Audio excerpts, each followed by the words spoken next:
gue dibully. Oh, dibully? Wah, gue dulu ditendang pakai kaki pas lagi makan.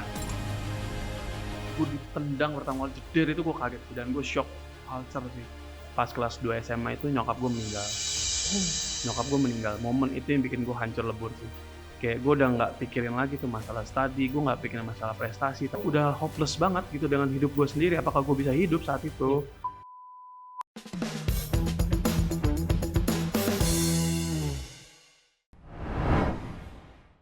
Bagaimana kehidupan seorang Bang Pen waktu SMP, SMA? Iya, dulu gue ingat banget pindah ke Bekasi, gue sekolah di daerah Kranji situ ya, di Bekasi, di Strada.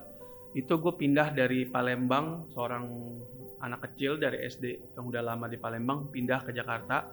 SMP gue ingat banget hari kedua gue dibully. Oh, dibully? Wah, gue dulu ditendang pakai kaki pas lagi makan. Jadi gue ingat banget, gue tahu sampai detik ini gue tahu namanya. Tapi gue nggak bisa ngomong ya. Yes. Dan gue yakin orang itu kalau nonton pasti dia tahu. Jadi gue pindahan, karena gue pindahnya itu kelas 2 SMP. Yep. Mungkin kelas 1 orang itu udah pada kenal kan. Jadi pas pindah kelas 2 mereka udah ada geng masing-masing nih. Dan gue pindahnya tuh pas kelas 2 SMP. Dulu gue SMP kelas 1 sempat di Palembang dulu. Jadi pas gue pindah, gue datang anak baru, nggak ada teman bro. Gue pesen mie ayam, mie amin, gue inget banget, gue bawa ke tempat outdoor, makan ada mejanya, gue lagi makan, di situ ada 2 bakso warna putih. Gue lagi makan, tiba-tiba ada yang datang, oknum ini, dia datang ngambil bakso gue. Sini bakso lo buat gue. Ya gue dengan ada self defense, gue jangan, gue lapar. Gue inget banget baksonya diambil, pas gue tarik, itu kaki udah di muka gue bro. Wow, itu SMP ya? SMP itu gue kena bully abis jedar, gue kaget sih detik itu, karena gue nggak pernah bro merasakan itu di SMP itu. Sampai hidup gue tuh nggak pernah gue kayak gitu. Gue ditendang pertama kali jeder itu gue kaget sih, dan gue shock culture sih. Ya, kok Jakarta orangnya kayak gini ya, orang kampung nih datang ke ibu kota ternyata dibully banget, dan gue ngerasa dibully banget. Oke, di SMA gimana Bang Pen? Di SMA itu berarti kan masih menghadapi bulian kah atau ada apa? Di SMA gue, karena di SMP udah mulai menerima diri, di SMA gue lebih explore sih bro. Jadi gue kayak lebih menghargai orang. Jadi gue kayak, namanya siapa? Jadi gue yang nanya duluan, karena gue tahu rasanya tidak dihargai. Karena gue tahu itu, akhirnya gue mulai di SMA dengan ya mulai duluan, kayak nama lo siapa? Udah dari SMP mana? Nah di situ gue mulai banyak teman. Disitulah yang membawa gue jadi ketua OSIS. Ya udah. Struggle-nya apa di masa-masa SMA yang ibaratnya ketika udah mulai berorganisasi, struggle yang paling dialami seorang Bang Pen waktu masa SMA itu apa? Paling struggle sih ini, gue juga belum pernah cerita sih sebenarnya. Paling struggle gini, gue itu mungkin bisa dibilang ketua OSIS yang aneh ya. Satu, itu gue menjadi ketua OSIS yang hampir nggak lulus sekolah bro. Biasa kan ketua OSIS itu kan prestasi, nilainya pinter, atau segala macam. Ini ya gue terpilih karena gue dulu memang bersosialisasi dan nilai gue cukup oke lah. Tapi yang bikin gue hampir nggak naik itu adalah ketika pas kelas 2 SMA itu nyokap gue meninggal. Nyokap gue meninggal, momen itu yang bikin gue hancur lebur sih. Kayak gue udah nggak pikirin lagi tuh masalah study, gue nggak pikirin masalah prestasi temen, karena gue ngerasa ya gue mempertanyakan Tuhan sih, lu udah ambil bokap gue nih dari sisi finansial dan hati kebapaan gue udah hilang nih. Jangan sampai lo ambil sisi moral gue nih, orang yang paling gue sayang lah, yang bisa bikin gue hidup gitu, nyokap gue gitu loh. Kalau lo ambil lagi, gue udah hilang 2 sisi penting nih, secara financial and moral gue udah hancur nih. Tinggal karakter yang nyisain gue nih di situ. Ya udah gue hancur. Gue hampir nggak naik kelas. Dulu gue dipanggil kayak sama guru BP gitu, Fen, lu ketua OSIS, lu jangan sampai nggak naik lah. Yang nggak naik ini yang malu bukan lu, sekolah. Gila ketua OSIS satu hampir nggak naik kelas tuh gitu-gitu. Ya, tapi gue bodo amat saat itu, kayak ya udah gue hancur ini, gue nggak ngerjain PR, gue datang cuman merenung.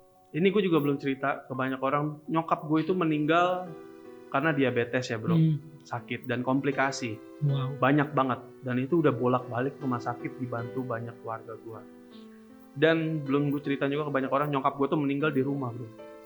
Padahal kita masih punya dana darurat yang sebenarnya dana darurat itu tuh diperuntukkan untuk gue kuliah.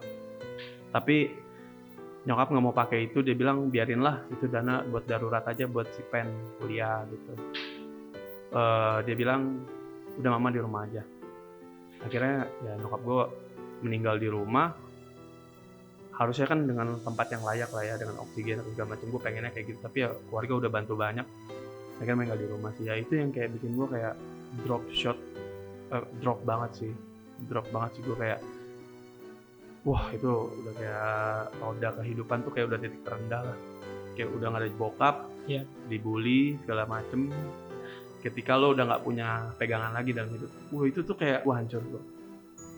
Boleh gambarin kehancurannya Bang Pen itu saat itu seperti apa sih? Apakah saat itu membuat Bang Pen nggak percaya Tuhan lagi, membuat lo mempertanyakan kenapa sih harus lo ambil sih Tuhan, orang yang gue cintai, atau seperti apa sih? That's correct ya, gue mempertanyakan Tuhan kayak, Tuhan lo kenapa ambil sih satu-satunya malaikat hidup gue gitu loh yang menjadi pegangan gue gitu loh, lo ambil bokap gue ya udah gitu, tapi jangan ambil yang ini nih. Gue bilang hilang banget nih di sisi gue nih, kayak gue masih kecil bro, masih mencari jati diri gitu. Jangankan untuk mencari jati diri, saat itu gue udah hopeless banget gitu dengan hidup gue sendiri. Apakah gue bisa hidup saat itu? Ya udah gue menjalani hari itu hampa sih. Ketika gue kelas 3 gue hampa banget sih, hampa banget 1 tahun itu kayak gue berjalan kayak ya udah, kayak nggak ada tujuan hidup. Kayak gue nggak tahu nanti gue mau abis SMA mau ngapain ya. Gue cuma inget pesen nyokap ya kuliah karena ada dana darurat itu kan. Tapi at the end dana darurat itu juga kepake buat beli peti nyokap, buat urus rumah duka, ya kepake juga gitu. Tapi ya udah sih berjalan aja udah saat itu. Setiap minggunya, setiap tayangan Super Youth berlangsung, ada ratusan hingga ribuan remaja dari berbagai daerah yang menghubungi layanan doa dan konseling CBN untuk curhat seputar hubungan percintaan, hubungan pertemanan yang toksik, tentang bully di sekolah, disakiti oleh teman, masalah di keluarga yang merusak gambar diri kamu dan lainnya.